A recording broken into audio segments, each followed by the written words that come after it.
ಏನಕ್ಕೆ ಈ ರೀತಿ ಆಗಿದೆ ಅಂತ ನನಗಂತೂ ಗೊತ್ತಾಗ್ತಾ ಇಲ್ಲ. ನಿಮಗೆ ಏನಾದ್ರು ಗೊತ್ತಿದ್ದರೆ ಪ್ಲೀಸ್ ದಯಮಾಡಿ ಹೇಳಿ ಎಲ್ಲರೂ. 21 ಕೋಳಿನ ನಾಯಿಗಳು ಬಂದುಬಿಟ್ಟು ಕಚ್ಚಿ ಸಾಯಿಸಿದ್ವು. ಹೈಡ್ರೋಪೋನಿಕ್ ಅಂತ ಹೇಳಿ ನಾವು ಮಾಡಿದಂಥ ಒಂದು ಸಿಸ್ಟಮ್ ಇದು.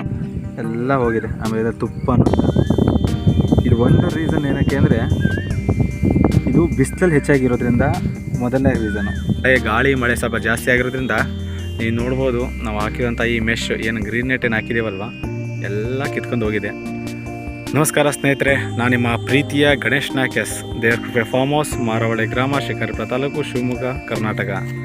ಸ್ನೇಹಿತರೆ, ಇವತ್ತಿನ ಸಂಚಿಕೆಯಲ್ಲಿ ನಾವು ನಮ್ಮ ಒಂದು ಫಾರ್ಮ್ ಹೌಸಿಗೆ ಬಂದಿದ್ವಿ. ಇವತ್ತು ಸ್ವಲ್ಪ ಗಾಳಿ ಮಳೆ ಸ್ವಲ್ಪ ಜಾಸ್ತಿ ಆಗಿರೋದ್ರಿಂದ ನೀವು ನೋಡ್ಬೋದು ನಾವು ಹಾಕಿರೋಂಥ ಈ ಮೆಶ್ ಏನು ಗ್ರೀನ್ ನೆಟ್ ಏನು ಹಾಕಿದ್ದೀವಲ್ವ ಎಲ್ಲ ಕಿತ್ಕೊಂಡು ಹೋಗಿದೆ.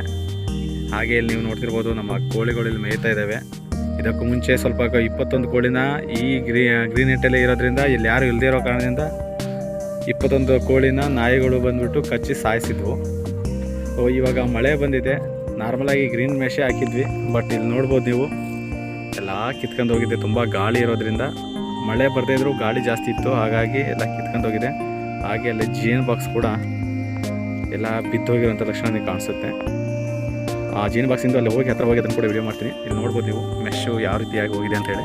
ಸುತ್ತಲೂ ಕಟ್ಟಂಥ ಎಲ್ಲ ಮೆಶ್ಗಳು ಕೂಡ ಕಿತ್ಕೊಂಡು ಹೋಗಿದೆ. ಅಂದರೆ ಗಾಳಿ ರಭಸ ಎಷ್ಟಿರುತ್ತೆ ಅಂತ ಇದೆಲ್ಲ ಗೊತ್ತಾಗುತ್ತೆ.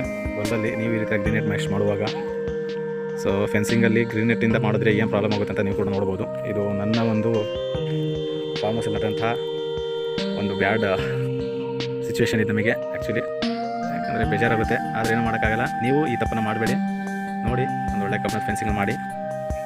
ಇದರಿಂದ ನಾವೆಲ್ಲ ಕಲಿಬೇಕಾಗಿರೋದಂದರೆ ಮಳೆ ಗಾಳಿ ಜಾಸ್ತಿ ಇರೋ ಪ್ಲೇಸಲ್ಲಿ ಈ ರೀತಿ ಗ್ರೀನ್ ಮೆಶ್ ಯಾವುದೇ ಕಾಣೋಕ್ಕೂ ತಡೆಯಲ್ಲ. ಈ ರೀತಿ ನಾವು ಬೋಲ್ಸ್ ಎಲ್ಲ ಕಟ್ಟಿ ಮಾಡಿದ್ರು ವ್ಯರ್ಥ ಆಯಿತು ನಮ್ಮ ಈ ಪ್ರಯತ್ನ. ಆದರೂ ಪರವಾಗಿಲ್ಲ. ಸೊ ಇದೊಂದು ಒಳ್ಳೆ ಅನುಭವ. ಈ ಅನುಭವ ನಿಮ್ಮ ಜೊತೆ ಕೂಡ ಹಂಚ್ಕೋತಾ ಇದ್ದೀನಿ. ನೀವು ಕೂಡ ನೋಡ್ಬೋದು. ಮುಂದೆ ಅಲ್ಲಿ ಜೇನು ಬಾಕ್ಸ್ ಯಾವ ರೀತಿ ಬಿದ್ದಿದೆ ಕೂಡ ಅದನ್ನು ಇವಾಗ ತೋರಿಸ್ಕೊಡ್ತೀನಿ ನಿಮಗೆ. ಹುಡುಗರು ಯಾವ ಇದೆ ಅಂತೇಳಿ. ಆಲ್ರೆಡಿ 3 ಜೇನುಗಳು ನನಗೂ ಕಚ್ಚಿದ್ದಾವೆ.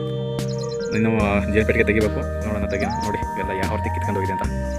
ಒಳ್ಳೆ ಡ್ಯಾಮೇಜ್ ಸಿಕ್ಕಾಪಟ್ಟೆ ಎಲ್ಲ ಇದಾಗಿದೆ.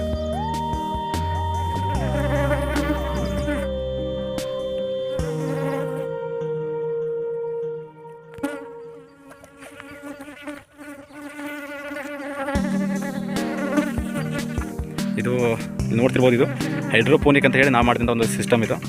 ಇದು 1/2 ಇಂಚ್ ಪೈಪ್ ಆಗಿರೋದ್ರಿಂದ ನಾವೇನು ಟ್ರೇಗಳು ಇಟ್ಟಿದ್ವಲ್ಲ, ಮೆಕ್ಕೆಜೋಳ ಹಾಕಿ ಟ್ರೇಗಳು ಇಟ್ಟಿದ್ವಿ, ಅದರಿಂದ ಏನಾಯ್ತಿದ್ದು ತುಂಬ ಇಂಬ್ಯಾಲೆನ್ಸ್ ಆಗೋದು, ತುಂಬ ಜೋತ್ ಬೀಳೋದೆಲ್ಲ ಆಗೋದು. ಸೊ ಹಾಗಾಗಿ ಇದನ್ನು ತೆಗೆದು ಮತ್ತೆ ಹಾಗೆ ಇಟ್ಟಿದ್ದೀವಿ. ಸೊ 1/2 ಇಂಚ್ ಲೈನಲ್ಲಿ ಮಾತ್ರ ಮಾಡೋಕ್ಕೆ ಹೋಗ್ಬೇಡಿ. ನಾವು ಮಾಡಿದ್ವಿ ಸುಮ್ಮನೆ. ಇವೆಲ್ಲ ಆ್ಯಕ್ಚುಲಿ ಪೈಪೆಲ್ಲ ಬಂದುಬಿಟ್ಟು ಎಲ್ಲ ಶುಂಠಿ ಹೊಲದಾಗಿರೋಂಥ ಸೆಕೆಂಡ್ ಪೈಪ್ಗಳು ಎಲ್ಲ ವೇಸ್ಟ್ ಪೈಪ್ಗಳು ತಂದು ಯೂಸ್ ಮಾಡಿ ಒಂದು ಹೈಡ್ರೋಪೋನಿಕ್ ಸಿಸ್ಟಮ್ ಮಾಡಿದ್ದೆ. ಅದು ಯೂಸ್ ಆಗಿಲ್ಲ. ನೀವೇನಾದ್ರು ಮಾಡಿದರೆ 1/4 ಇಂಚ್ ಪೈಪ್ ಇದೆ, 1 ಇಂಚ್ ಪೈಪಲ್ಲಿ ಮಾಡಿ ಹೈಡ್ರೋಪೋನಿಕ್ ಸಿಸ್ಟಮ್ ಅಂತ ಗೊತ್ತಾಗುತ್ತೆ. ನನಗೆ ಇದರಲ್ಲಿ ಲಾಸ್ ಅಂದರೆ ಎಲ್ಬೋಗಳು ಟೀಗಳು ಏನಿದಾವಲ್ಲ, ಇದು ಲಾಸ್ ಆದಂಗೆ ಆಯ್ತು. ಈಗ ಅದನ್ನು ಯೂಸ್ ಮಾಡೋಕ್ಕಾಗಲ್ಲ. ರೀಯೂಸ್ ಮಾಡಿದ್ರು ಅದನ್ನು ಹೊಡ್ಕೊಂಡೆಲ್ಲ ಮಾಡಬೇಕು. ಬಟ್ ನನಗೆ ಇದು ಇವಾಗ ಇದೇನು ಯೂಸ್ ಇಲ್ಲ. ನನಗೆ 1 ಇಂಚ್ ಲೈನಲ್ಲಿ ಮಾಡ್ಬೇಕಂತ ಅಂದ್ಕೊಂಡಿದ್ದೀನಿ. ಹಾಗೆ ಇದು ಸ್ಟ್ಯಾಂಡ್ ಮಾಡಿದ್ದೆ. ವಾಟರ್ ಟ್ಯಾಂಕ್ ಇಟ್ಟು, ಅದು ಕಾಣ್ಬೋದು ಟ್ಯಾಂಕ್ ಇಲ್ಲಿ ಇಟ್ಟು ಇದರಿಂದ ನೀರು ಯೂಟಿಲೈಸ್ ಮಾಡೋದಕ್ಕೋಸ್ಕರ. ಸೊ ಈ ಸ್ಟ್ಯಾಂಡ್ ಕೂಡ ಮಾಡ್ತಿದ್ದೀನಿ, ಮುಂದೆ ಮಾಡೋಣ ಅಂತೇಳಿ. ಹಾಗೆ ಸ್ಟಾರ್ಟಿಂಗ್ ಸ್ಟೆಪ್ಪಲ್ಲಿ ಎಲ್ಲಾದರೂ ಒಂಚೂರು ಇಂಪ್ಲಿಮೆಂಟ್ ಮಾಡ್ತಾಯಿದ್ದೀನಿ. ಇಲ್ಲಿ ನೋಡ್ತಿರ್ಬೋದು ಮರಿ ಕೋಳಿ ಎಷ್ಟಿದೆ ಮರಿಗಳು. ಇದು ಏನು ನೋಡಿ, ಇಲ್ಲೊಂದು ಕೋಳಿ 2 ಮರಿ ತೆಗೆದಿದೆ. 2 ಮರಿಗಳು. ಹಾಗೆ ಒಳಗೆ ಒಂದು ಸ್ವಲ್ಪ ಕೋಳಿಗಳಿದಾವೆ ಅಲ್ಲಿ. ಇದು ಶೆಡ್ಡು. ಲಾಸ್ಟ್ ಅಂತ ತೋರಿಸಿದ್ರಿ ನಮ್ಮ ಶೆಡ್ಡು. ಬನ್ನಿ ಇಲ್ಲಿ ಜೇನು ಪೆಟ್ಟಿಗೆ ನೋಡೋಣ. ಬನ್ನಿ ಈಗ ಯಾವ ರೀತಿ ಬಿದ್ದೋಗಿದೆ ಅಂತೇಳಿ.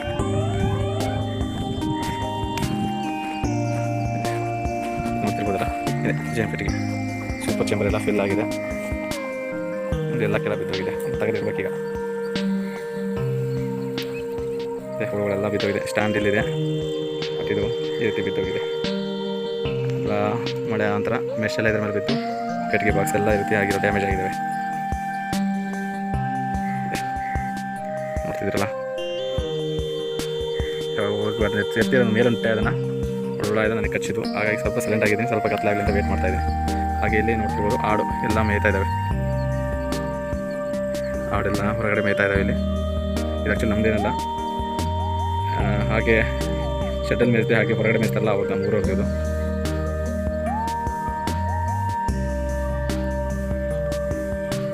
ಇದು ನಮ್ಮ ಫಾರ್ಮ್ ಹೌಸಿಂದ ಇವಾಗ ಸದ್ಯ ಪ್ರೆಸೆಂಟ್ ಸಿಚುವೇಶನ್.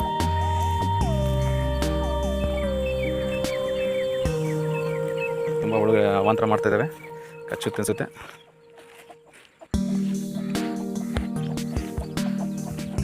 ನಮ್ಮ ಫ್ರೆಂಡ್ ದೇವರಾಜು ತುಂಬ ಬೇಜಾರಾಗಿದ್ದಾರೆ ಪಾಪ.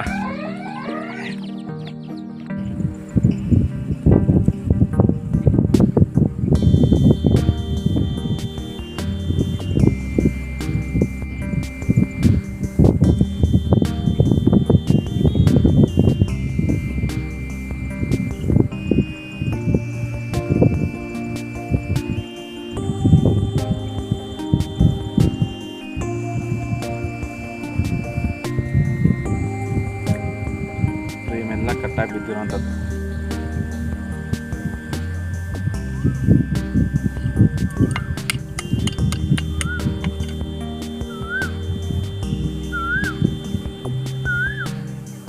ಕೆಲವೆಲ್ಲ ಹುಳ ಎಲ್ಲ ಬಿದ್ದೋಗಿದೆ, ಎತ್ತಕ್ಕಾಗ್ತಾ ಇಲ್ಲ. ಫುಲ್ ಬಾಕ್ಸ್ ತುಂಬ ಹುಳ ಇರೋದ್ರಿಂದ ಇವಾಗ ಕಚ್ಚುತ್ತೆ. ನೋಡೋಣ ಸರ್, ಸಾಯಂಕಾಲ ಆಯ್ತು ಅಂತ ಸ್ನೇಹಿತರೆ. ಈಗಂತೂ ಆಗಲ್ಲ, ರಾತ್ರಿ ಹೊತ್ತಲ್ಲಿ ಬಂದಿದ್ದಾನ ತೆಗಿಯೋಣ. ನೋಡ್ತಿದ್ರಲ್ಲ, ಎರಡನೇ ರೀಸನ್ ಇವಾಗ ಏನಪ್ಪ ಒಂದು ಹುಳ ಇಲ್ಲ ಅಂದರೆ, ಇಲ್ಲಿ ನೋಡ್ತಿರ್ಬೋದು ಇರುವೆಗಳು.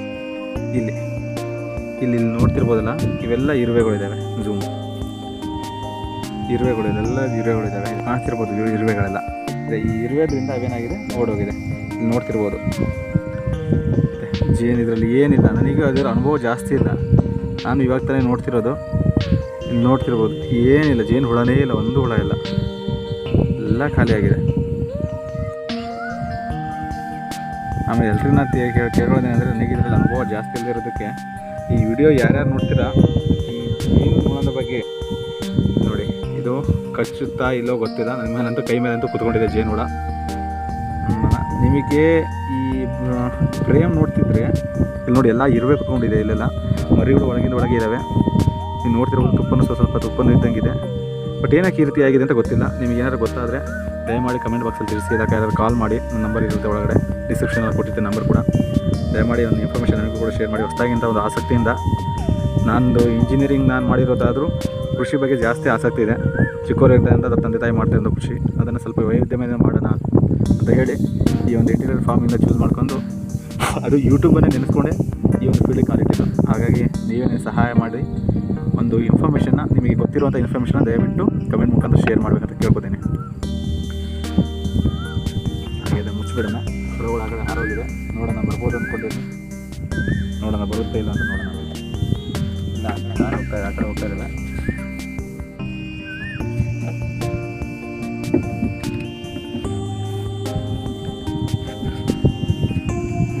ಸದ್ಯಕ್ಕೆ ಇವಾಗ ಈ ಸದ್ಯದಿಂದ ಒಂದು ಕೂಡ ಇಲ್ಲ. ಬಂದುಬಿಟ್ಟು ನಾವು ಇದರಲ್ಲಿ ಸಕ್ಕರೆ ಪಾನಕ ಹಾಕಿ ಇಟ್ಟಿದ್ವಿ. ಇದು ಮಳೆ ಬಿದ್ದಿದೆ, ಮಳೆಯಿಂದಾಗಿ ಬಾಕ್ಸ್ ಬಿತ್ತು, ಬಾಕ್ಸ್ ಇದ್ರಾಗ ಇದ್ದಿತ್ತು. ಸೊ ಹಾಗಾಗಿ ಎಲ್ಲ ಕರ್ಸ್ಕೊಂಡಿದೆ. ಮತ್ತು ನಾಳೆ ಹಾಕಿ ಸಾಯಂಕಾಲ ಹಾಕ್ತೀನಿ ಸಕ್ಕರೆ ಪಾನಕನ. ಎಲ್ಲ ಒಂಥರ ಇದಾಗಿದೆ, ಮಳೆ ಎಲ್ಲ ಒಳಗೆ ಸುತ್ತೋಗಿದ್ದಾವೆ.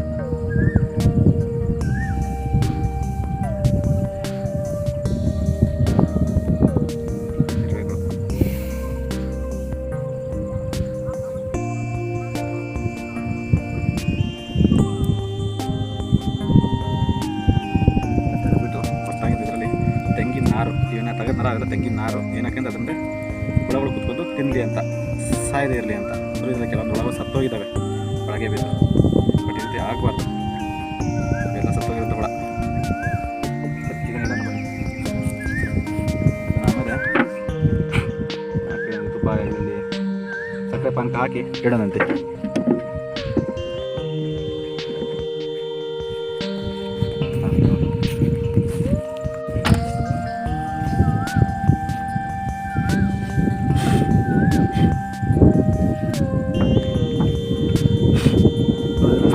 ಎಲ್ಲ ಇರುವೆ ಸಿರುತ್ತೆ.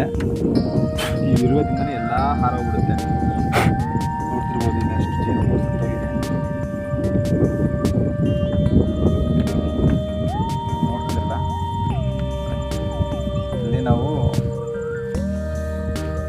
ಸಕ್ಕರೆ ಪಾನಕನ ಹಾಕಿದ್ವಿ. ಜೇನಿಗೆ ತಿನ್ನೋ ಊಟ ಆಹಾರ ಅಂತ ಹೇಳಿ. ಯಾಕಂದರೆ ನಮ್ಮ ಕಡೆ ಜಾಸ್ತಿ ಇದಿರೋದ್ರಿಂದ, ನಾವು ಹೊಸದಾಗಿ ಸಾಕಿರೋದ್ರಿಂದ ಜೇನು ಹುಳಕ್ಕೆ ಎಷ್ಟು ಆಹಾರ ಸಿಗ್ತಾ ಇದೆಯಲ್ಲ ಅಂತ ಗೊತ್ತಿಲ್ಲ. ನಾನೇ ಹಾಗಾಗಿ ಕೃಷಿ ಇಲಾಖೆಯವರು ಹೇಳಿದ್ರು ಅಂತ ಕಾರಣಕ್ಕೆ ಸಕ್ಕರೆ ಪಾನಕನ ಮಾಡಿ, ನಾವು ಟ್ರೈನಿಂಗ್ ಕೂಡ ಹೋದಾಗ ಅಲ್ಲೂ ಕೂಡ ಹೇಳಿದ್ವಿ ಸಕ್ಕರೆ ಪಾನಕ ಮಾಡಿ ಹಾಕಬೇಕು, ಹೊರಗಡೆ ಊಟ ಇಲ್ಲದಾಗ ನಾವೇ ಫೀಡ್ ಮಾಡಬೇಕು ಅಂತ ಹೇಳಿದಾಗ ನಾವು ಮಾಡಿದ್ವಿ. ಹಾಗೆ ಮಾಡಿದ್ವಿ. ಮಳೆ ಬಂದು ನೋಡಿ ಎಷ್ಟು ಇರುವೆ ಕೆಳಗಡೆ ಬಿದ್ದಕ್ಕೆ ಈ ಮೆಕ್ಕೆಜೋಳ ಸಿಪ್ಪೆಲಿರುವಂಥ ಎಲ್ಲ ಇರುವೆಗಳು ಇದಕ್ಕೆಲ್ಲ ಹತ್ಕೊಂಡು ಹೋಗಿದೆ ನೋಡ್ಬೋದು.